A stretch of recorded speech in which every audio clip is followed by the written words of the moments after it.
Hello, hello les amis, bienvenue à notre leçon de l'école de sabbat, leçon déjà du jeudi, la réhabilitation du nom de Dieu. Donc, jeudi 13 mars, dans cette leçon, elle va se clore avec cette explication de comment et quand nous allons finalement ne plus avoir de doute sur le caractère de Dieu, sur les actions de Dieu.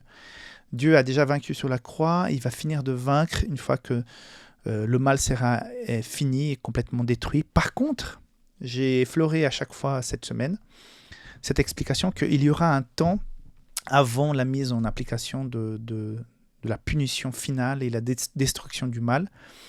J'ai parlé à plusieurs reprises que voilà, il y a la venue de Jésus et ceux qui sont sauvés seront avec lui.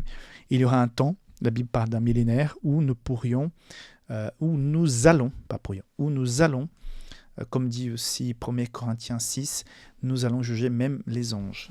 Je pense que je vais profiter pour lire ce verset. On va lire 6.3. Ne savez-vous pas que nous jugerons les anges ? Donc, c'est-à-dire que pendant cette période de 1000 ans, nous allons finalement comprendre que Dieu a tout fait au maximum pour sauver l'humanité. Et que le nom de Dieu, et d'ailleurs la leçon le dit, d'un bout à l'autre de la Bible, Dieu se montre soucieux de son nom.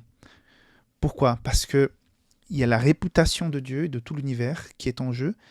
Et non seulement la réputation, mais l'existence même. Donc, si le nom de Dieu n'est pas rétabli, si son caractère, la vérité sur son caractère n'est pas rétablie, c'est un ébranlement général de tout le système de l'univers qui serait affecté et qui pourrait amener à la destruction de tout ce qui existe dans les lieux célestes. Ça, c'est une réflexion à la Rickson. Hein. Et donc, Ésaïe 5 nous invite, comme nous avons vu il y a 2 jours, à que les gens puissent juger. Pensez-vous que je n'ai pas fait le max pour ces gens, à quelque part ? Et là, on se rend compte que oui, Dieu a fait le maximum. Par contre, on va finalement se rendre compte, après cette période de 1000 ans, où nous allons pouvoir ouvrir les livres et juger le cas de chaque personne, de chaque être vivant, et même des anges et de Satan, et dire tout ce qui a été entrepris pour pouvoir les faire raisonner a été fait. Dieu a tellement aimé le monde qu'il a donné son Fils unique pour tous ceux qui croient en lui, ne périssent pas, mais qu'il ait la vie éternelle. Dieu aura fait de tout son mieux, de son maximum. Et qui va constater cela ?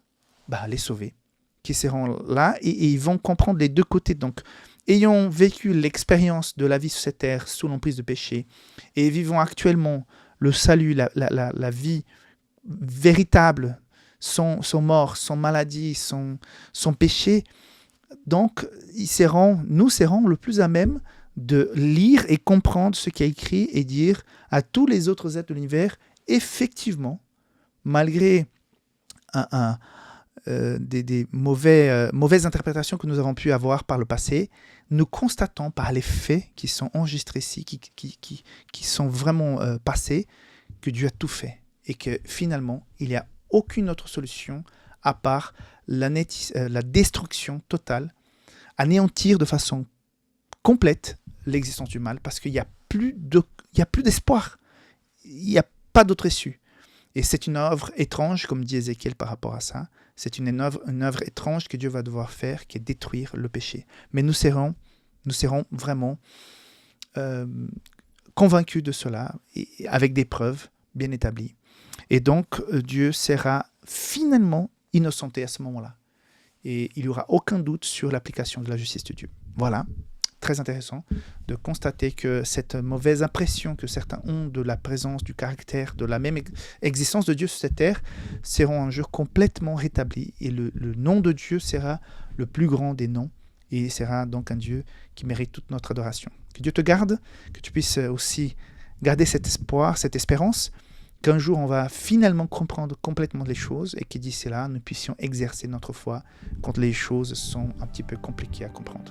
Dieu te garde, on se voit demain. Bye bye.